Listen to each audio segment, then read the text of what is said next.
તો ખેડૂત મિત્રો એકવાર ફરીથી સ્વાગત છે આપ સૌની પોતાની ચેનલ ખેડૂત ઓનલાઈન પોઈન્ટમાં। તો દોસ્તો આજની વિડીયોની અંદર આપણે 8 મોટી અને મહત્વની ખેડૂતો વિશેની માહિતી જાણીએ।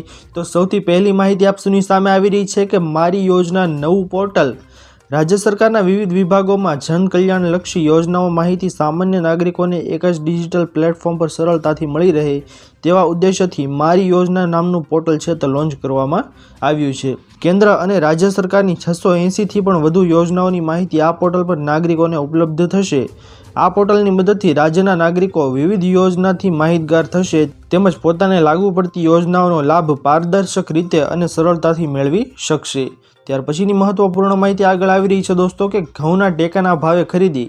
ખેડૂતોને તેમના ઉત્પાદનમાં પોષણક્ષમ ભાવ મળી રહે તે હેતુથી રવિ માર્કેટિંગ સિઝન 2025-26 અંતર્ગત રાજ્ય સરકાર દ્વારા લઘુત્તમ ટેકાના ભાવે ખરીદી કરવામાં આવશે।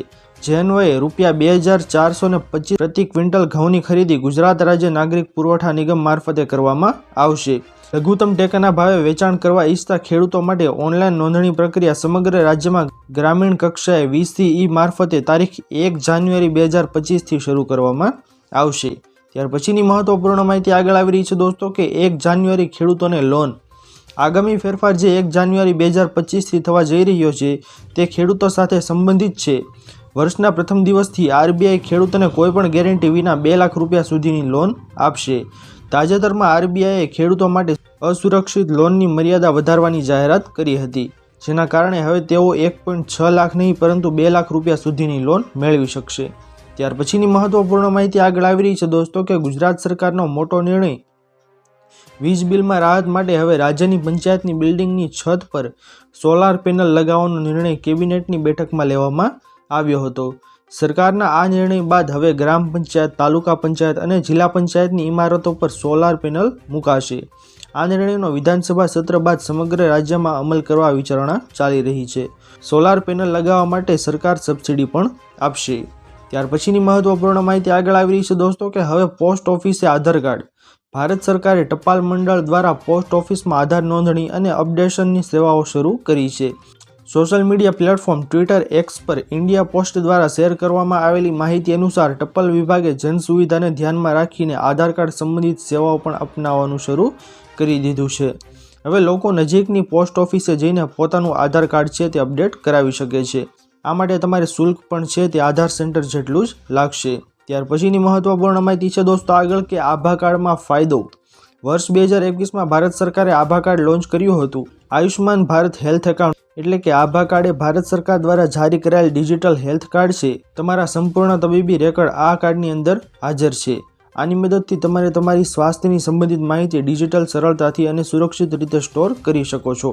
જે લોકો પાસે આભા કાર્ડ નથી તેમના સ્વાસ્થ્યને લગતી માહિતી અલગ અલગ જગ્યાએ વેરવિખેર થઈ શકે છે, એટલા માટે આભા કાર્ડ છે તે કઢાવી લેવું જોઈએ। ત્યાર પછીની મહત્વપૂર્ણ માહિતી છે દોસ્તો આગળ કે PM આવાસ યોજનામાં અરજી। પ્રધાનમંત્રી આવાસ યોજના અર્બન 2.0 હેઠળ 1 કરોડ નવા મકાન માટે ઓનલાઈન અરજી શરૂ થઈ ગઈ છે। આ યોજના હેઠળ 1 કરોડ નવા મકાનો બનાવવામાં આવશે। આવાસ અને શહેરી બાબતોમાં મંત્રાલયના જણાવ્યા અનુસાર પ્રતિ યુનિટ 2.30 લાખ મંજૂર કરવામાં આવશે। આ યોજના હેઠળ છેલ્લા તબક્કામાં શહેરી વિસ્તારમાં 1.18 કરોડ મકાનોને મંજૂરી આપવામાં આવી હતી। 85.5 લાખથી વધુ મકાનો બનાવવાનો લાભાર્થીઓને સોંપવામાં આવ્યા છે। ત્યારબાદની મહત્વપૂર્ણ માહિતી છે દોસ્તો આગળ કે RTE પ્રવેશ ફોર્મ તૈયારી। સુરતમાં આગામી શાળામાં સત્ર માટે RTE એટલે કે શિક્ષણનો અધિકાર અધિનિયમ હેઠળ ધોરણ 1માં પ્રવેશ માટેની તૈયારી શરૂ થઈ ગઈ છે। આ પ્રવેશ માટે જરૂરી દસ્તાવેજો જેમ કે આવક પ્રમાણપત્ર, જન્મ પ્રમાણપત્ર અને નોન ક્રિમિનલ સર્ટી વગેરે દસ્તાવેજોની તૈયાર રાખવાની સૂચના અપાઈ છે। નવા શૈક્ષણિક સત્રમાં પ્રવેશ આપવાના હોવાથી વાલીઓને છેલ્લે ઘડીએ દોડાદોડી ન કરવી પડે તે માટે જરૂરી દસ્તાવેજો તૈયાર રાખવાની સૂચના આપવામાં આવી છે। બાળકનો જન્મ 2 મે 2018થી 1 મે 2019 દરમિયાન થયો હોવો જોઈએ તો જ RTE પ્રવેશ ફોર્મમાં તમે અરજી કરી શકો છો। તો દોસ્તો આ હતી આજની સૌથી મોટી અને મહત્વપૂર્ણ માહિતીઓ। આશા કરું છું દોસ્તો કે આપ સૌને આ મહત્વપૂર્ણ માહિતી પસંદ આવી હશે। જો પસંદ આવી હોય તો વિડીયોને લાઇક કરવાનું ભૂલતા નહીં।